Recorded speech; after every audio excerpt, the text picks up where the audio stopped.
All right.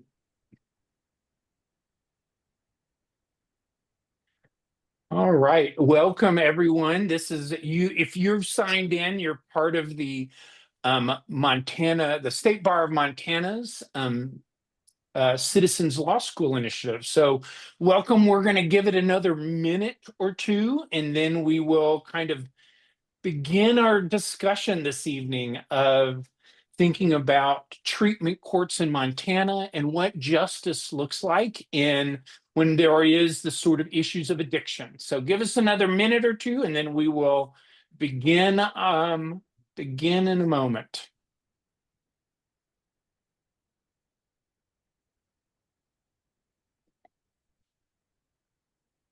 All right, we are at 6:30, and we're going to go ahead and start on time. I'm going to do some quick housekeeping, some quick introductions, and then we'll kind of begin right away because the last thing that you all want to hear is housekeeping and instruction or an introduction. So, my name is Franklin Runge. I'm the state law librarian. I'm going to be hoping to navigate this panel as we go through this evening.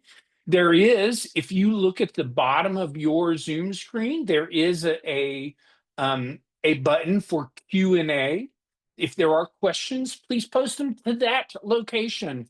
And, I will do my best to either answer the questions if there's something that I can do on the fly, or in an appropriate moment in the conversation, I'll throw the question out to our panelists as well. One thing to realize is tonight's discussion is about our criminal law system and its intersection with substance abuse and the sort of role that treatment courts are playing. A lot of these subjects are pretty sensitive and heartbreaking for families and heartbreaking for victims, and a difficult topic. And so we're, sensitive to that fact, and we'll do sort of our best in navigating the topics. One thing that might seem obvious, but bears sort of stating here, is that during this panel, we're going to be talking about policy. We're going to be talking about, sort of how Montana is navigating these difficult decisions. But what we're not going to talk about are individual cases, or if you have a family member who's been affected by this and you think that what happened to them is different than what we're talking about, this isn't going to be the forum for that. We're not going to get into individual cases, individuals. We're going to stay at that level of sort of an appropriate distance from those going through the process as we talk about the larger issues. So I'm going to quickly say kind of who's with us this evening, and then we're going to kind of jump into our presentation. It's kind of starting off with Jake Latke is currently the Montana Statewide Treatment Court Coordinator.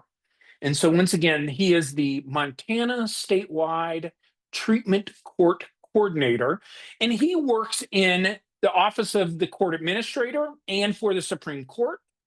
He has worked in felony treatment court in Missoula from 20 to 2024, and before he took on this role of being the state court coordinator, or the statewide coordinator.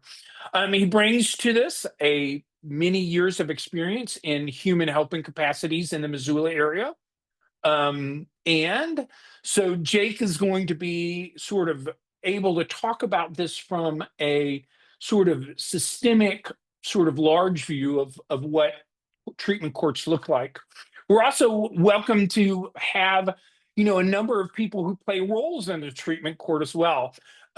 Judge Cuff is a district court judge. He is in the 19th Judicial District. He was elected in 2016, but began his service in 2017 and is still on the bench. And we'll hopefully bring some insights from that perspective. We also have Marcia Boris with us.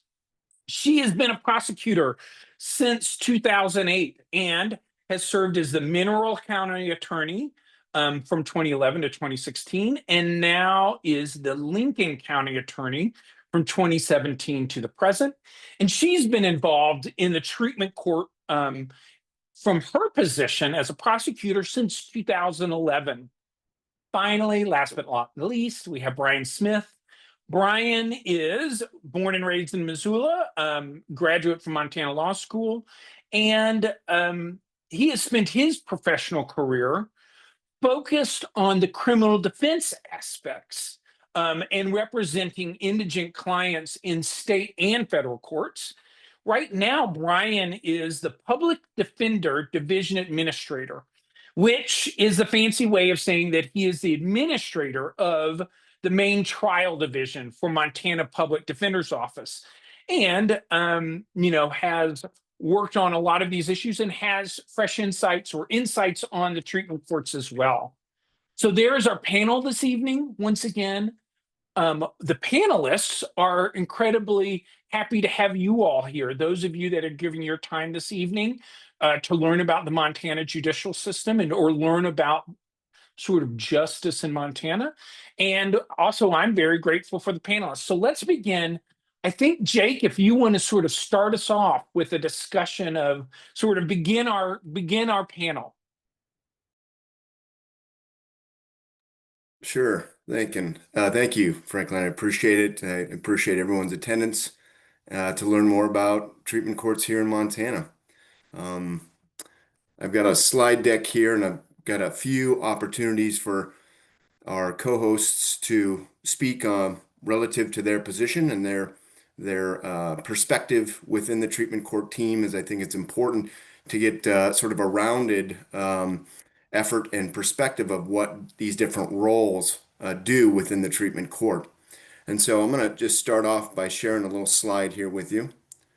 And Franklin, I think I need your request to do this slide deck.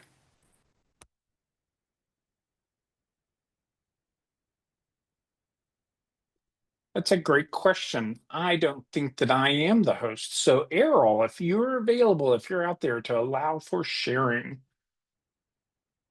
and then keep trying, Jake.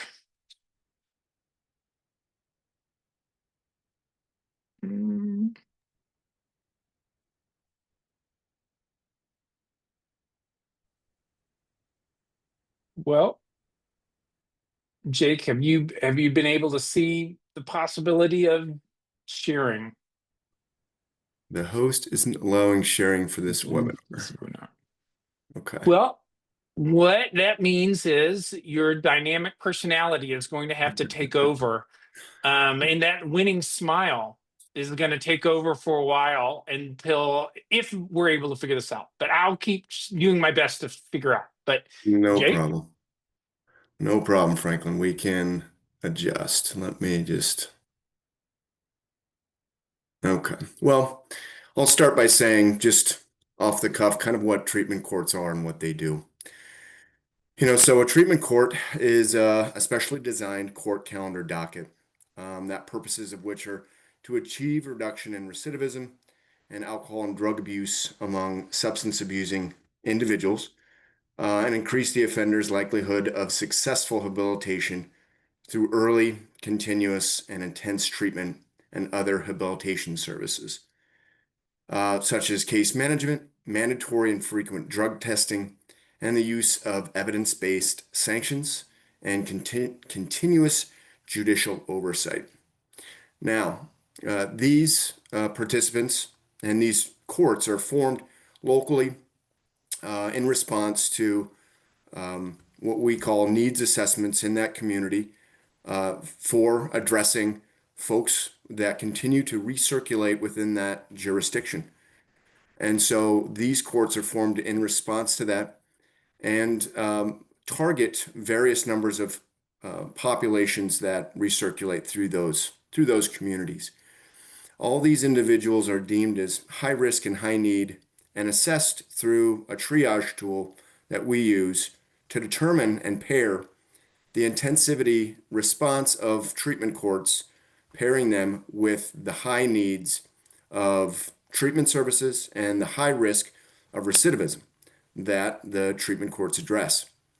Now, these treatment court dockets are broken down into many different types that serve different individuals.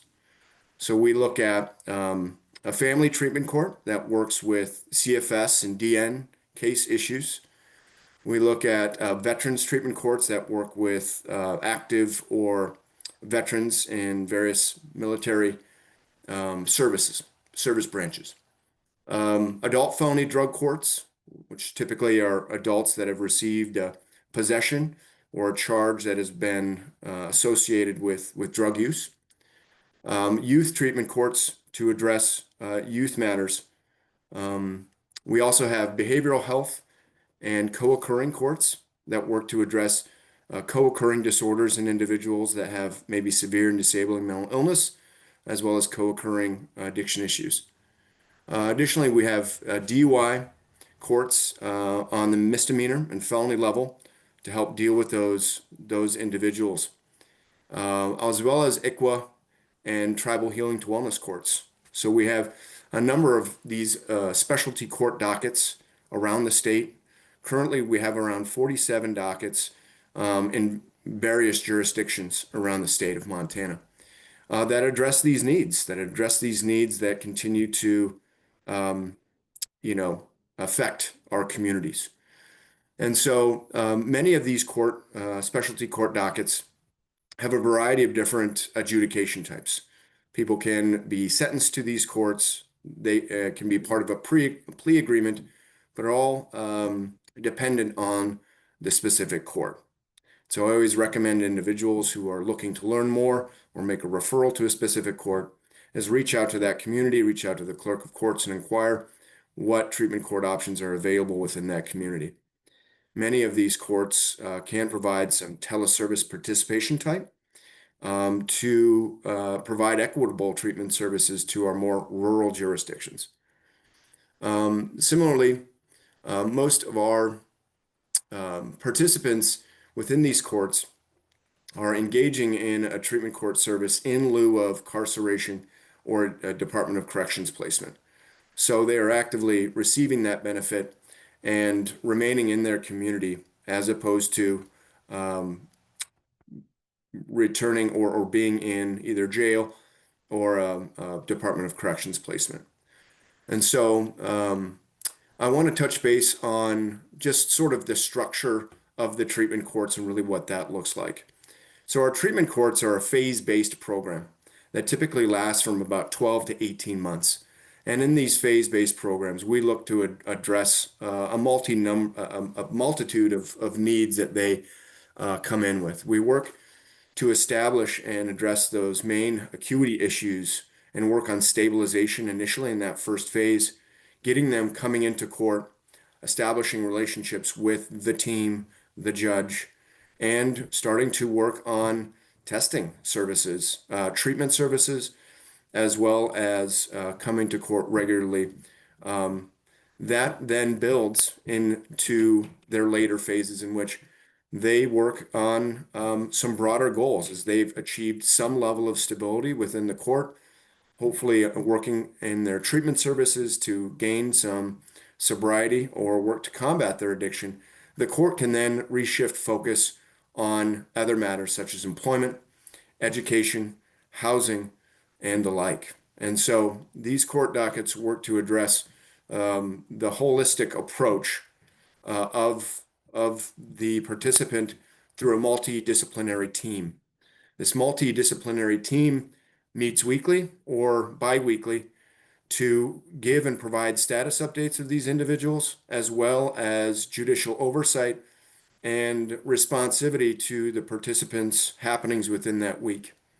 The court team usually consists of, at a minimum, a judge, a prosecutor, public defender, law enforcement representative, probation parole, treatment provider, drug court coordinator, and tribal affiliates if they are tribally affiliated or on a reservation. And so this multidisciplinary approach is looked to address and focus on kind of all aspects of this case processing to address supervision needs, provide a judicial response, and I'll go into that a little bit before I hand it over to some of my colleagues here to talk about their role within the treatment court team. So the treatment court has got a number of tools to address the addiction and criminogenic needs of the participants. And we call these incentives, sanctions, and service adjustments. And so, or ISSA, as the kids are calling it these days. But ISSA and these tools that we use are utilized to modify behavior and address the addiction in a way that reduces recidivism and reduces continued treatment needs. So participants will come in, and typically best practice standard states is we want a 4-to-1 ratio of incentive to sanction response to our participants. Science has shown that participants within a drug court respond more positively to incentive responses than they do to sanctions. And so we look to create and shift the perception of the participant of the treatment court and the judicial system through this process. Additionally, when individuals are continuing to battle their addiction and encountering what we call reoccurrence or relapse of a substance, the judicial or the treatment team has service adjustments or therapeutic adjustments that we utilize to address continued reoccurrence of the participant within the program. So all of these judicial responses in light with the programming and this phase-based approach to address their criminogenic and addiction needs is sought to be or is shown to be very effective. The treatment court is the #1 studied cross-section of the criminal justice system there is, and the studies show that treatment courts are effective. They're effective at keeping people in the community to become taxpayers, to remain with their families, and to work on their addictions within the community and all of the other issues that come with their induction into the program. And so it is shown that it is cost effective at a investment savings of a $2-to-1 ratio or so. For every dollar that is invested in the treatment court, $2 are saved, as opposed to those individuals going into a Department of Corrections placement. And so I just wanted to give a little bit of an opportunity to kind of talk about the induction process and what that looks like. So as I mentioned, when participants come into the program, they are screened to determine a few things. That substance use disorder or dependence on a substance is present, that they are high risk, high need, and have an eligible legal charge or pending case to be able to get them into the court. They work with myself, a coordinator, to begin the screening process, are informed about what participation looks like through a series of paperwork and forms that we give them, to include a participant handbook that really outlines the process of being in a treatment court, what their expectations are, and outlines our judicial response to their behavior. They then meet with meet with a public defender, their attorney, to kind of talk about what that process looks like, which includes going over our participant contract. And so through this process, our team, this multidisciplinary team, establishes MOUs or memorandums of understanding that speaks to this collaborative, non-adversarial approach within the team. And so I just will go ahead and toss it over to Mr. Smith to kind of talk about, what that collaboration looks like within the OPD, and maybe he can give a little bit, a few insights in terms of kind of reviewing the participant contract, as well as kind of talking about from his perspective what his role as the OPD is within this sort of team approach that is the treatment court. Thanks, Jake. Just apologize to everybody. Jake had a great PowerPoint. It's probably the best PowerPoint in the world. That he was going to show it to you, but we are not able to show that. I did send out some SOSs. Haven't heard back. Maybe we will. And Jake, we could go back and forth here a little bit, but one of the most important. Let me back up for a second. A lot of, pretty much most, if not all, of the cases you're dealing with have some sort of criminal charges that have started the process. And normally, as a defense attorney, we are in an adversarial position with the state, Marcia. We go in front of the judge, which is Judge Cuff, and we're not necessarily on the same page. The biggest change with treatment court is we're all on the same page. It's a collaborative approach to helping this individual with something that we've acknowledged is a problem. It is a mental health issue. They have a drug addiction. And really the idea is to like get to the root of that and have everyone on the team bring all of their skills and insights to say, hey, how do we help this person get back to where they are doing great and being a productive member of society? And really, the idea is we don't want to incarcerate people. We don't want to punish people. It's about making them better. As the defense attorney, you are reviewing the contract with the individual. Treatment court's voluntary. In reviewing the statutes today and actually looking at a case, which is State versus Villa Lobos, the court can order a defendant to complete a treatment or court if they are eligible. But initially, for admission into treatment court, that has to be something that the defendant agrees to. And you go over the contract, you talk about rights that you may be giving up, and really rights that you may be putting aside for a minute. You've got the right to a speedy trial. Certainly, when you go into the treatment court and you're going to spend, as Jake said, 12 to 18 months, you're not going to have a trial yet. If you were to graduate from that treatment court, normally, and Marcia can chime in here in a minute, the state is usually, the prosecutor has agreed, if you complete this, we're going to give you some sort of benefit. Sometimes that's a plea agreement, sometimes that's dismissal of charges. Statute actually has the outline of what can happen if you complete the treatment court. But usually once you complete the treatment court, that's a big benefit to you. Could even include expungement of your record, although I don't know how often that happens. But the other thing that we would explain to the defendant is this is a confidential proceeding. And really, it only benefits you to tell the truth. And if you don't tell the truth, actually, that could be a violation of the contract, which could get you out of the treatment court. But if you aren't telling the truth, you're not helping yourself. And the benefit to telling the truth is you're also not going to be prosecuted for that. If you somehow relapse and use, it's not like we're going to stop the proceedings and say, all right, now you've got a new charge. And so there's some benefits. There's usually a sanction grid, talks about it, what kind of things might happen to you, including going to jail, not and for short periods of time as sanctions if you have a mess up in the process. But I'd say the biggest change from criminal defense to defense within the treatment court is you're a part of a team and you're collaborating, you're trying to help them. At the same time, you have a client and you are acting at their wishes, but it's a collaboration to help them out. So, Jake, that's what I got, unless you prompt me for something else. I appreciate it, Brian.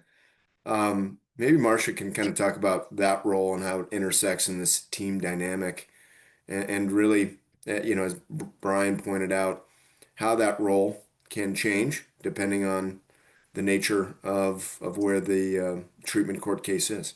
Sure. So I would just reiterate for starters what Brian said. The major difference is this is a non-adversarial process, and so we are working collaboratively as a team to benefit the individual and help them to get back on track. Brian alluded to potential benefits of participating in treatment court, and with our court, there are a number of things that can happen if a person successfully commits, including a deferral of their sentence, a suspended sentence, or even a pretrial diversion, depending upon the circumstances. So it can have a pretty big benefit to folks in terms of their keeping them in the community, allowing them to continue with employment, and being able to parent their children, that sort of thing. I would say that we are, when I say that we are non-adversarial, there can come a point where we become adversarial if an individual is not successful in fulfilling the requirements of the treatment court. At times, we will have to have a contested termination hearing that basically requires the prosecutor and the defense attorney to present evidence to the judge, who then makes the decision about whether termination from treatment court is appropriate. I believe that is the only exception that I've encountered to that collaborative process, is if you get to that point. I think that's about all I have, Jake. Sure. Jake, Appreciate that. can I chime in there just on the end of there? I there I think you had mentioned that there's a memorandum of understanding. The prosecutor signs and the judge will sign and the defense will sign. Part of the ethical, or actually one of the parts in there as far as the defense is concerned, is essentially that we're there to, well, most everyone's there to make sure that the defendant has due process and their rights are protected, but particularly the defense and what Marcia just mentioned, if it becomes a time where they are being terminated, they still get the right to present their case, and it doesn't mean it's automatic. And that's where the judge comes in, and Marcia or the team would present the case why the person should be terminated, and then the defense would come in and say, hey, wait, this is not their fault, or there's some other extenuating circumstances. And so when we get to that point, that is adversarial, but it really is about, did they complete or are they compliant with the contract that they agreed to? And then the judge is going to make a decision. And then depending on what happens, it could even go back into the criminal justice system, where we're back to the adversarial system. But they get a due process, they get their rights protected, they get their day in court at pretty much every step of the way. Yeah, appreciate that, Brian. And I can't emphasize enough the non-adversarial approach of the team dynamic. It's there to weekly discuss, the participants' happenings, good, bad, or indifferent, and really try to formulate thoughtful responses in which to deal with the participants' behavior. Generally, these treatment courts are using incentives to use positive reinforcement to enact change. And we've seen that the judicial response from the bench definitely has the greatest impact on a participant's behavior. The simple effort of saying, good to see you. Thanks for coming in today. You did a great job. Definitely means a lot to a participant's behavior. And they come in just looking for that acknowledgement, because so many of our participants have been through the criminal justice many, many times. And so through this process, we work to shift their perception of law enforcement, the judicial system, judges, attorneys. And usually at the end, we see participants or graduates that really come back to the program to become leaders of peers coming into these court programs. So I can't really stress enough the change and sort of metamorphosis that you see with our participants from day one to the day that they graduate. I just had a participant or graduate, visit me today, and we were sitting just chatting about his stage of life now. And to see the clarity, to see the joy on their face because They're not entangled in criminal justice involvement anymore, right? They have worked through these issues with addiction and are moving forward with their life to be with their family, to be with their children, to explore higher education and employment pursuits is truly rewarding.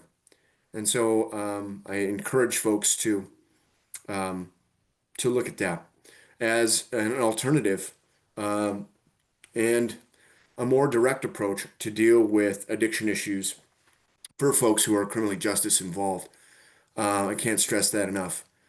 I wanted to provide an opportunity for the judge to maybe kind of talk about some of that judicial interaction with participants, maybe garner some insights in terms of his perspective on how he's seen behavioral change, or just generally his insights on treatment courts. Yeah, so my name's Matt Cuff. I'm the district judge up in the 19th Judicial District, which is Libby, Troy, and Eureka. We are a rural jurisdiction, so we're one of the lucky rural jurisdictions that has been able to establish and fund a treatment court. When I first announced that I was running for this position, I had been in Missoula practicing for about 20 years. Lincoln County is my home county. It's where I grew up. And so I took the opportunity to come back. Almost immediately upon my announcement, I had Judge Larson, who was a treatment court judge in Missoula County, approach me and talk about this. And it wasn't part of my practice. I listened to him. I appreciate Judge Larson. He's given me a lot of good advice and guidance for a number of years. But I came up and in January of 2017 took the bench and began acting as the district judge up here. And you could see the heightened level of addiction, how it permeates various aspects of what I was seeing both in the criminal world, the family law, and even in the dependency neglect stuff. So we started working hard. Marcia was our county attorney, became our county attorney shortly after I took the bench. She was prosecuting cases up here when I got here.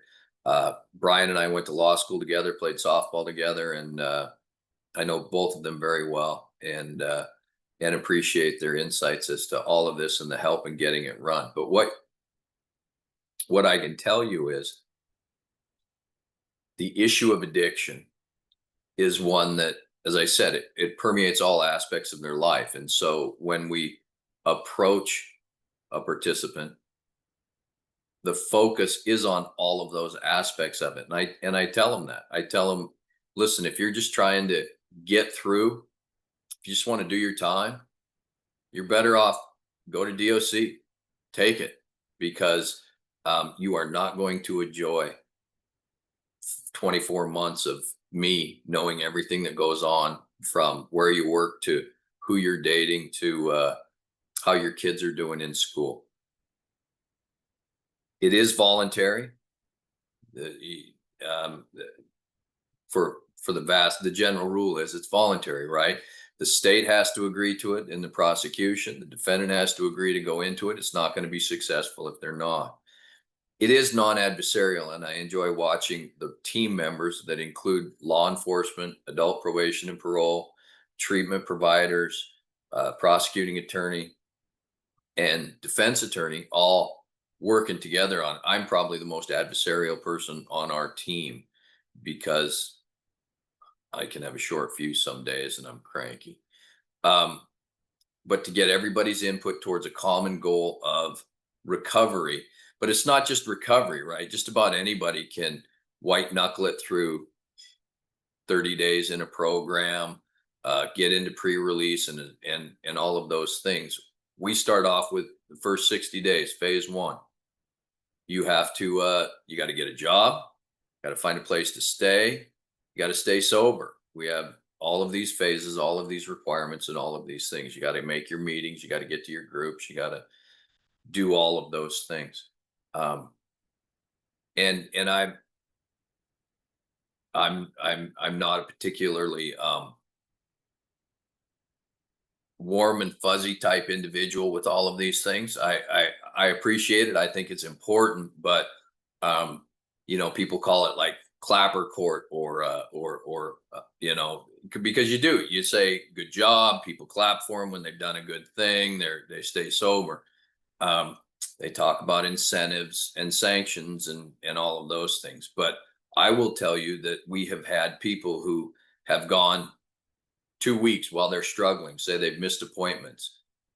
They get talked to by me about missing appointments, and then they go another week and they add another hiccup, and I talk to them, and it gets back to you that the third week when they do everything right, and I tell them, "Good job! I like the way you did that.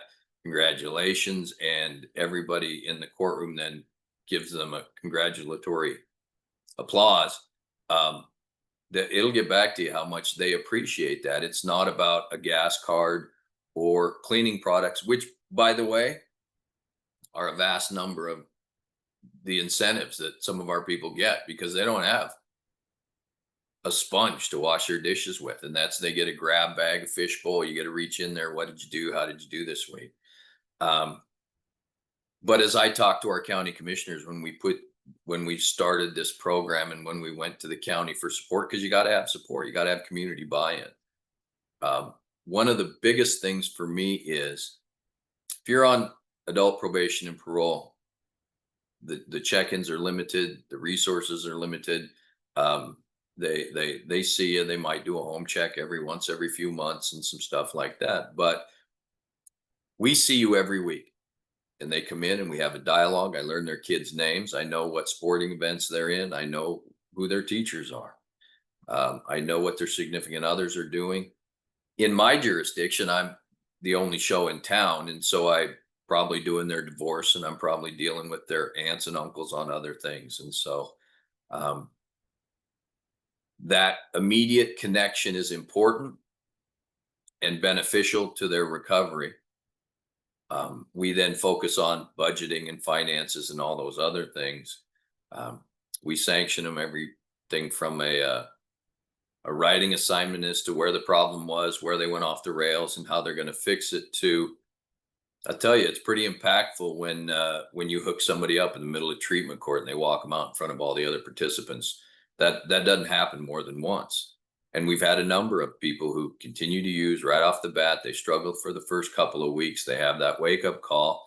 They don't have another hiccup. And now they're a member of the pipe fitters union or the plumbers union, working full time and taking care of stuff. From a judge's standpoint, the fact that it's voluntary, and when you're getting sideways and you can, say, ring the bell, walk, man. And they don't, and they choose to stay there and they commit to it is important. Marcia, I agree with everything when she approached me and we started talking about this, but I was somewhat skeptical about another program and another thing that you got to do, and because I wasn't involved with it. I can be just as demanding. I can be more demanding of them presiding over a treatment court as to their performance, as to what they do, as to being 5 minutes to early to everything, because I get reports from their treatment providers. I get reports from if they're seeing mental health, I get reports from their physicians, and get to come down on them. If you're not 5 minutes early, you're late, and all of those things. It saves the county money. We continue to have, whether it's a family member, business owner, community member there, and we've had any number of participants who have successfully gone through it. And just as Jay referenced, whether they become managers of Ace Hardware, department managers, they get degrees in certain fields and continue to go on, all of those things that are rewarding. And the recidivism is astronomically better for those people who there's less recidivism, for those individuals who successfully complete treatment court than going to a DOC programming and coming back into the community. And that's, it's cheaper and you get better results. And that's how I sell it to everybody. It gives me more tools in my toolbox to deal with their problems in ways that are more effective than sort of cookie cutter all in one programs through the DOC, which they're well meaning and they're good programs and they can work for some, but we tend to be a court of last resort. And that means high risk, high need. You've tried everything else and it hasn't worked. This is your last shot, and then it's going away. So the due process aspect of it, Brian and Marcia are exactly right. There's a bunch of due process on the front end, fully advised by their attorney. First, they go through the contract. It's part of whether it's a plea agreement or a pretrial diversion agreement. I go over the contract with them prior to sentencing and prior to admission into court to get the buy-in there. And then in the event, and we've had 4 or 5 people that have struggled and haven't been able, we couldn't get them there. They needed a higher level of services than we could provide, that we've had to terminate. Some of them will just stipulate. Some of them, they get a contested case hearing, much like a petition to revoke or something like that, where they're represented. We have an evidentiary hearing, and they present their situation and where they're at. It's actually a fairly remarkable program, and the success rate that it has in comparison to straight DOC or Department of Corrections or prison sentences, and seeing people go through the programming there. Judge, since we don't have the best PowerPoint in the world, maybe you and Marcia, I think we talked about it earlier today, had some, maybe an example of some really exceptional success stories. Do you mind sharing that?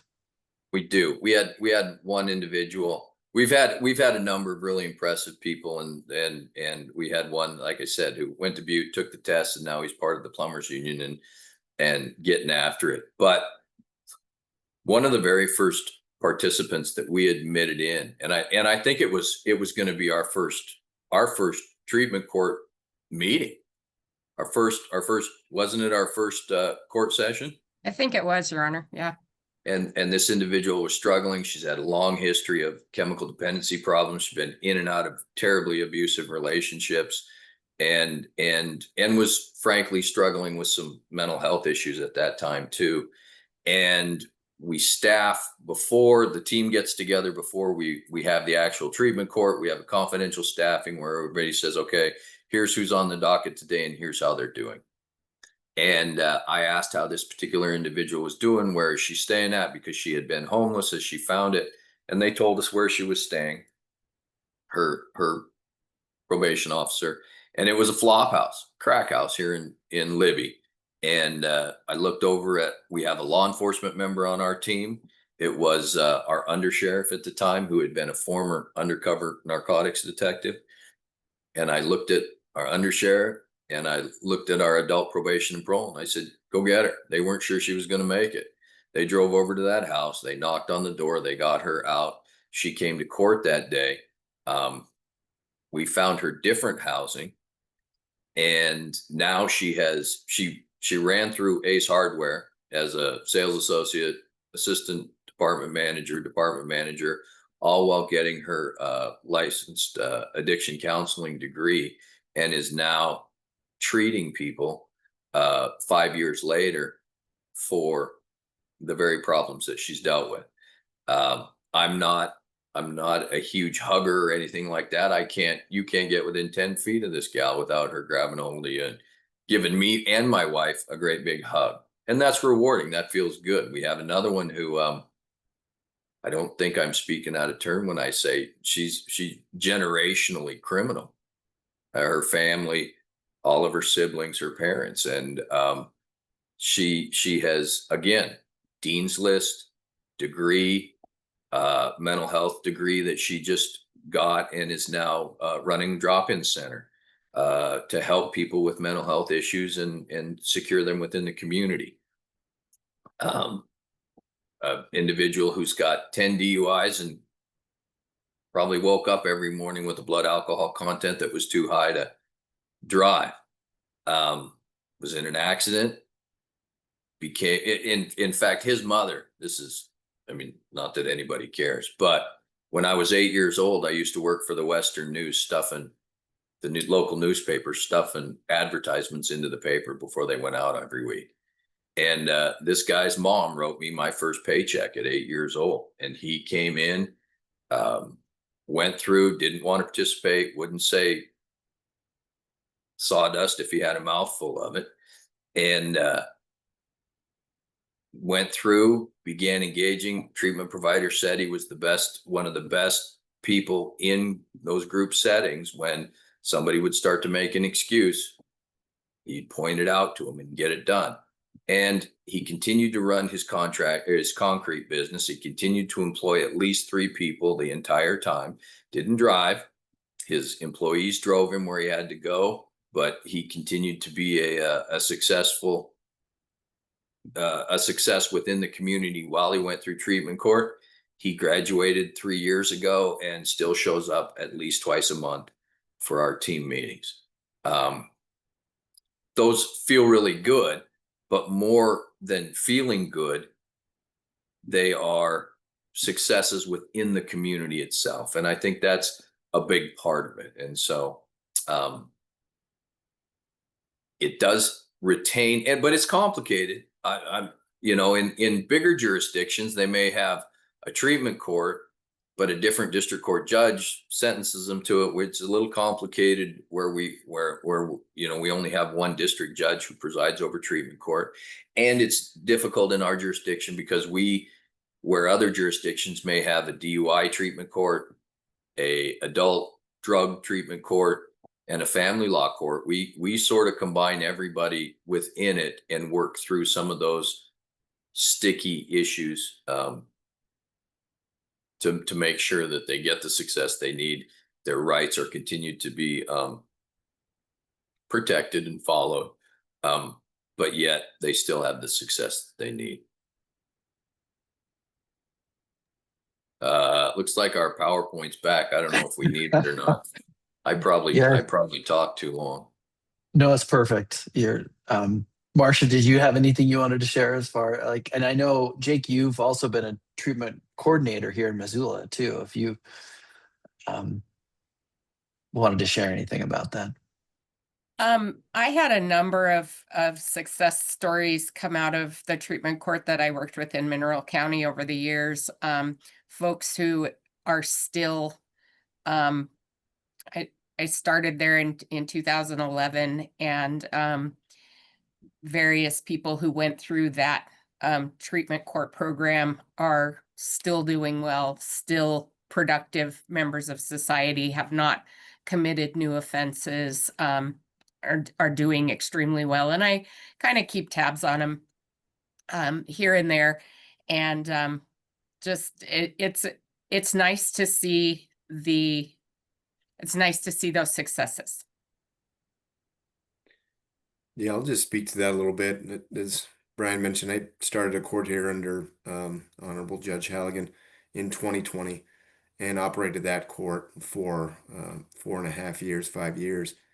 And during that time, echo a lot of these same stories that Marcia and Judge had mentioned, is just seeing the progress and evolution of folks working through their addiction to resolve their criminal justice matters, to then becoming who they want to be, right? Or on that track towards becoming the individual that they want to be. But I just wanted to speak to, to Judge Cuff's point, is to some of the successes and data that, we have tracked through our legislative report that we provide to the legislature every 2 years to give updates on and stats related to the treatment court and its effectiveness, as our treatment courts are funded by a budgetary line item that the legislature approves. And so as our legislators, our government wants to be informed about the progress of our treatment courts, so we provide this every 2 years as data that the treatment courts compile through our data information management system. So currently, we serve or have served from this report about 1,700 individuals through our treatment courts. So really making a large impact. And that's shown through almost a 70% graduation rate in our treatment courts. And so, which is at or above the national standard for treatment courts around the country. The biggest gains that we see statewide are these just dramatic increases in full-time employment. So we track individuals that come in, and typically maybe they are homeless or unemployed. Through their court participation, we work with them on housing interventions and rehabilitation to include employment. And that's shown at about 80%. Those renting, going from unhoused, providing housing interventions through the court, rose about 42% in the last legislative report. And so it really provides a great snapshot in terms of the effectiveness that we see here locally and throughout the state. And so, I can't stress enough that, our Montana treatment courts are doing good work. And you could find that document on the state site and really dig into some of those data points to show. Jake, I thought I saw one like where every dollar spent in treatment court is like saves the state like $2. Some obscene stat like that was crazy. Yeah, that's correct. And I think about treatment courts, and when I talk about this to folks who don't know, initially you always talk about cost avoidance, cost savings, right? And we as taxpayers save money by keeping people in the community and keeping people in their relative location to receive treatment services, as opposed to the Department of Corrections. And so, yeah, to your point, Brian, I think let's talk about the cost avoidance, the cost savings to taxpayers. But I think more importantly is those families are intact, right? They're there to be with their children, to get treatment services and to remain in the community. So, yeah, I am really pleased and honored to be doing this work, as I'm sure, Brian, Judge, and Marcia are as well. It's deeply impactful because of this long-term connection and relationship that we establish with these participants. And towards the end of it, whether you're sitting on the prosecution side, law enforcement, or the judge, to really see that change in the participant really fills my cup and really deeply impacts and reinvests me in the work that I do. And so, yeah, I just wanted to give another pitch there and say, that our drug courts, again, we work to reduce reoffense rates and recidivism, as well as reducing long-term addiction within these specialty court dockets. So This is all just awesome. I love this sort of the interplay of not only there's a dollars and cents to it, but there's also a sense of keeping communities together and keeping people integrated inside of their communities. We have only a few minutes until we kind of need to wrap up. So one is that we don't have any questions from the audience yet, but that is okay. If that happens, we'll share. But I would love to hear from from our panelists of an aspiration that you have for the program. Whether it'll come true or not, I would love to hear where you all would love to see, or what you all are hopeful for moving forward. And I guess let's start with Judge Cuff. Well, my experience is, Jake is statewide. Jake has probably bigger aspirations than I do. I'd like to see more people in my treatment court, although I'm not sure my team members do. I've got a full-time treatment court coordinator. So my week doesn't start. I have law in motion on Monday. That takes me all day. And then I've got treatment court in the morning, and that takes me until between preparing for staffing, and the actual presiding over the court. I think we've been really lucky. Treatment court is supported by the governor. The legislature has taken over the funding of it, and so the state buying 3 or 4 years ago, I would have told you my biggest aspiration was to figure out how we were going to keep going and paying for it statewide. And now it's making sure that we have enough people that we're appropriately utilizing the resources the state has been generous enough to give us. Judge Cuff, kind would you of have Judge Cuff, would you have a question from the audience or from someone attending, and they wanted to know if you could review the specific phases of your local program. So kind Sure. of if you could give an overview once again of the phases of each step of your program. Yeah, so we've got 5 phases. You come in, and that's kind of the acute phase, and for 60 days we work on teaching you, and listen, many of these things are I've got a former law partner that says that I'm basically everybody's uncle in the county when I'm doing this stuff. We're teaching them how to find a job, how to fill out housing applications, where they can go to do that, getting to their appointments, how to wake up on time, how to set a calendar in their phone. Many of our participants have lived very chaotic lives. Phase 1 is the acute stabilization phase, where they focus on just staying sober and getting to their appointments, looking for housing, looking for employment. Phase 2, that's 60 days, and you have to have 14 days worth of sobriety there. That's phase 1. Now it's 60 days. That's the minimum. It can be longer, and nobody phases up until I tell them, until I allow them to phase up. The rest of the phases are 90 days, and there aren't checklists or anything like that. They've been in the program. I'm giving them tasks like, all right, make sure that if they haven't found a job or they haven't started a program, whether it's school or on the job training or vocational, we work on that. We talk about it. Sometimes it's, you don't have a parenting plan with a particularly volatile spouse, and I expect by the end of 2 weeks, you're gonna get that filled out. And we're gonna give you the resources to who to talk to.